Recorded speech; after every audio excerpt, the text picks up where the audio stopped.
Got a strange story for you, very strange. Rolling Stone magazine is quoting an Army Psyops officer, it's short for psychological operations, who says he was ordered by a superior to brainwash American lawmakers, use his Psyops training to brainwash these 5 different U.S. senators to get more troops for Afghanistan. Brainwash. And I have names for you. Specifically here, we're talking John McCain of Arizona, Jack Reed of Rhode Island, Joe Lieberman of Connecticut, and Al Franken from Minnesota, and Carl Levin out of Michigan. This whole thing, this comes from Rolling Stone. It's written by Michael Hastings, and it's built around these quotes from a certain Lieutenant Colonel Michael Holmes. Now, Holmes says his orders came from a 3-star general, William Caldwell, who Holmes recalls saying, let me read this with you, quote, "How do we get these guys to give us more troops? What do I have to plant inside their heads?" So according to Rolling Stone, Holmes says he refused, and he also says he suffered retaliation as a result of that. I know you're listening to this, you're thinking, hang on,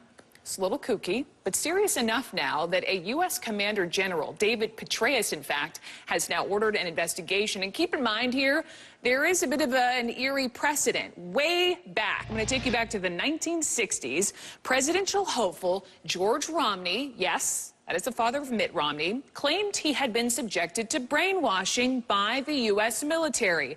Asked to explain his support for the war in Vietnam, his memorable response was, quote, "I had the greatest brainwashing that anybody can get, not only by the generals, but also by the diplomatic corps." So believe it or not, that actually prompted questions about Romney's mental state, and he left the race. CNN's senior congressional correspondent Dana Bash for me in Washington. And Dana, what, if anything, are these 5 senators saying about this purported brainwashing attempt? Well, as you can imagine, and you just pointed out maybe a good example, the idea of a senator being brainwashed is, let's face it, it's embarrassing. And the general reaction among the senators named is, me brainwashed? Not me. That's effectively what they're saying. Senator Carl Levin, the chairman of the Armed Services Committee, for example, released a statement saying there would be no need for them to try the psyops on him to get more funding for troops in Afghanistan, because he says he's always supported that.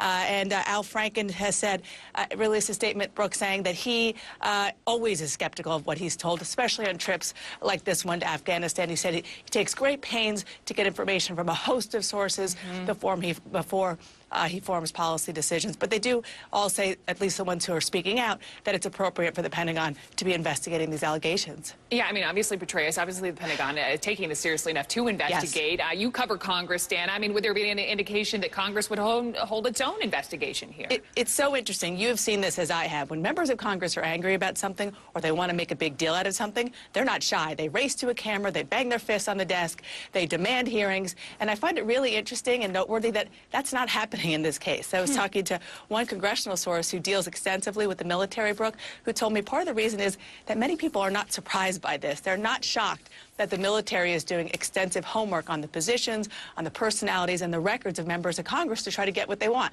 They say it happens in the field and it happens in the halls of Congress. Now, of course, allegations that the Pentagon and especially a 3-star general actually broke a law by taking that a step further and using psyops tactics on Americans, which is illegal, is a different story. So that's why they're holding back on the from the perspective of Congress, but letting the Pentagon take the lead. No fist, hand, desk banging to speak of in Congress, which speaks volumes. You know, it's part of the story here. Dana Bash, thank you. Live in Washington.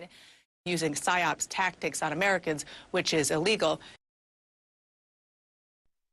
It would be called the Generals' Revolt, a striking display of dissent in the spring of 2006 when several retired generals began publicly, and for the first time, criticizing Donald Rumsfeld for his handling of the Iraq War. Should someone resign? Absolutely. Who? Secretary of Defense to begin with. The best solution is for the Secretary to step down and we get fresh blood in the Pentagon. There was zero sense of urgency on the part of the Secretary of Defense to provide the requisite resources to truly develop the Iraqi security forces. I feel that he has micromanaged the generals who are leading our forces there to achieve our strategic objectives. I really believe that we need a new Secretary of Defense. In response, the Pentagon quickly embarked on a public relations counteroffensive. Its aim was to cast the dissenting generals as a tiny minority whose criticisms were hurting the war effort. But it was also a vivid example of the Pentagon's close collaboration with influential military analysts, retired military officers who were presented by TV and radio networks as distinguished independent experts on national security. Yet to the Pentagon, they were known as, quote, message force multipliers, surrogates who would reliably echo administration talking points as if they were their own views. Through 5 years of war, the Pentagon has both cultivated and used this group in a vast and largely hidden campaign to generate favorable coverage of the administration's wartime performance. Favored military analysts, particularly those with ties to defense contractors deeply vested in the administration's terrorism policies, have been wooed in hundreds of briefings with senior officials and have repeatedly been mobilized to counter war critics, as internal Pentagon records obtained by the New York Times show. Such was the case on Friday, April 14, 2006, just as the generals' revolt was dominating headlines. That morning, Mr. Rumsfeld instructed his aides to summon a group of the radio and TV military analysts to a meeting in his office early the next week. That same day, senior Pentagon officials helped two Fox News analysts, Tom McInerney and Paul Vallely, to write an op-ed for the Wall Street Journal defending Mr. Rumsfeld. Soon after, General Vallely wrote the Pentagon, quote, any input for the article will be appreciated. The general got his input, and quickly. Mr. Rumsfeld's office soon sent statistics and talking points to rebut the notion of a spreading revolt. The memo described how frequently Mr. Rumsfeld had met with military leaders and said that, quote, U.S. senior military leaders are involved to an unprecedented degree in every decision-making process in the Department of Defense. Other statistics were provided as well. When a third military analyst, Jed Babin, called the Pentagon to say he was going on Fox that day, he was urged to stress that the dissenting generals represented less than 1% of all retired generals and flag officers. Mr. Babin's contact at the Pentagon reported on their conversation, writing in an email that Mr. Babin called him, quote, an evil genius for that particular talking point. Soon after, Mr. Babin was on Fox arguing that the generals criticizing Mr. Rumsfeld were statistically insignificant in their numbers. And then the meeting Mr. Rumsfeld had asked for came on Tuesday, April 18th. More than a dozen military analysts, including those who often appeared on ABC, CBS, CNN, and Fox, assembled at the Pentagon for a meeting with Mr. Rumsfeld and General Peter Pace, then chairman of the Joint Chiefs of Staff.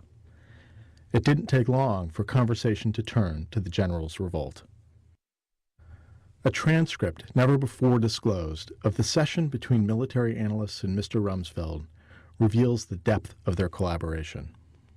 Although the transcript does not include the names of the analysts speaking, it shows a shared determination to marginalize war critics and revive public support for the war. The transcript shows little discussion about the actual merits of the criticism pouring forth from Mr. Rumsfeld's former generals. Instead, analysts repeatedly argued that opposition to the war was rooted in media-fed perceptions, not reality. The administration's war strategy, they counsel, is, quote, brilliant and damn good. I mean, you're winning, an analyst tells Mr. Rumsfeld. The point is, back here, the media is just all on the negatives, the car bombs. The analyst bluntly warned that the administration would be in grave political danger as long as most Americans viewed Iraq as a lost cause. Much of the session was devoted to discussing ways to change the American public's perception of the war, and Mr. Rumsfeld was advised to go on the offense against his former generals and other critics. One analyst says, in one of your speeches you ought to say, everybody stop for a minute and imagine an Iraq ruled by Zarqawi. And then you just go down the list and say, all right, we've got oil, money, sovereignty, access to the geographic center of gravity of the Middle East, blah, blah, blah. If you can, just paint a mental picture for Joe America to say, oh my God, I can't imagine a world like that. That would be a good 15-minute soundbite. Mr. Rumsfeld agrees, saying, it would be. I've never done it. I think you ought to try it, the analyst responds. Members of the group assured Mr. Rumsfeld that they stood ready to help him with this public relations offensive. One analyst says, quote, we would love, I would personally love, and I think I speak for most of the gentlemen here at the table, for you to take the offensive, to just go out there and just crush these people. On page 20, an analyst who describes himself as an old intel guy says, "I can sum all of this up, unfortunately, with one word. That is psyops." Now, most people may hear that and they think, oh my God, they're trying to brainwash. Then Mr. Rumsfeld cuts in. "What are you, some kind of a nut?" he asks, drawing laughter. "You don't believe in the Constitution?" Earlier, he complains that al-Qaeda media committees were more effective at influencing the body politic in the United States than the U.S. government. And later, he complains about rules that are meant to bar the U.S. government from directing propaganda at its own citizens, saying, "Every time we try to do something, someone says it's illegal or immoral." One idea was a series of primetime TV interviews to regain the initiative from what one called the cut-and-run crowd in Congress. Quote, "You go on O'Reilly and you've got him eating out of your hand because you're smart." They also urged Mr. Rumsfeld to refocus public attention on future threats, particularly Iran. Quote, "When you said long war, you changed the psyche of the American people to expect this to be a generational event. And again, I'm not trying to tell you how to do your job." Rumsfeld interjects, "Welcome, everybody does. Get in line." The analyst continues, "But if you could just play on that theme a little more," he adds, "so something like Iraq becomes a milepost or a signpost along a continuum of the long war. If you paint it that way, then people won't look for terminal events." Mr. Rumsfeld was also urged to depict an America under siege by Islamic terrorists. "In fact, we are surrounded," one analyst says. "Even on our border, we have some issues with some of these al-Qaeda groups." "That's helpful," Mr. Rumsfeld responds. When the meeting ended, Mr. Rumsfeld, appearing pleased and relaxed, took the entire group into a small study off his main office, where he showed off treasured keepsakes from his career. Soon after, several analysts appeared on national television. After the meeting, news networks turned to their own military analysts to assess Donald Rumsfeld's mood and message. They echoed specific talking points discussed in the meeting, encouraging people to imagine an Iraq ruled by the insurgent leader Zarqawi, and playing down the significance of the general's revolt. And this is just coming into CNN right now. The Defense Secretary Donald Rumsfeld has just wrapped up his meeting with retired U.S. generals who now serve as military analysts for the news media. Our own military analyst, retired U.S. Air Force Major General Don Shepard, is fresh out of that meeting. He's joining us now live from the Pentagon. General Shepard, thanks very much. How did it go? Tell our viewers how the Defense Secretary specifically responded to all these suggestions from other retired military generals that he stepped down. Yeah, very little, Wolf.